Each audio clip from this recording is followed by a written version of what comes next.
KP. Raju அவர்களுடைய தலைமையில் இளைஞர்கள் எல்லாம் ஒன்று கூடி இன்னைக்கு கே.பி. ராஜு ஒரு பொதுநல சேவகர். இங்க இருக்கிற பாதிக்கப்பட்ட மனநலம் குன்றிய அனைவருக்கும் அவர்கள் எல்லாம் சிகை திருத்தி அவர்களுக்கு அவரை குளிப்பாட்டி அவர்களை எல்லாம் ஒழுங்குபடுத்திட்டு கே.பி. ராஜு இன்றையிலிருந்து அவர் இங்க இருக்கிற அனைத்து ஏழை மக்களுக்கும் விலையில்லா உணவை இன்னைக்கு தொடங்கி இருக்கிறார். அவருடைய உறுதுணையாக இளைஞர்கள்லாம் இன்னைக்கு சேர்ந்திருக்கிறார்கள். இவர்களுக்கு வணிகர் சங்கோடைய பேரவை உறுதுணையா இருக்கும்னு இந்த நேரத்தில் கூறிக்கொள்கிறேன். அவருடைய பணி சிறக்க வேண்டும்.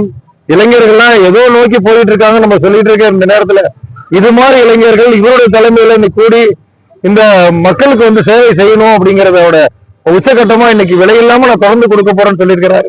அவருடைய பணி சிறக்க வேண்டும். அவர்களுக்கு நிச்சயமாக வணிகர் சங்க பேரவை உறுதுணையாக இருக்க வேண்டும் கூறிக்கொண்டு நன்றி கூறுகிறேன். மதிய உணவு மட்டும் டெய்லி கொடுக்கறதுக்கு அவர் முடிவு பண்ணிருக்கிறாரு. நிச்சயமா அவரு கிட்டத்தட்ட ஒரு 100 பேர் 150 பேர் பிக்ஸ் பண்றாரு.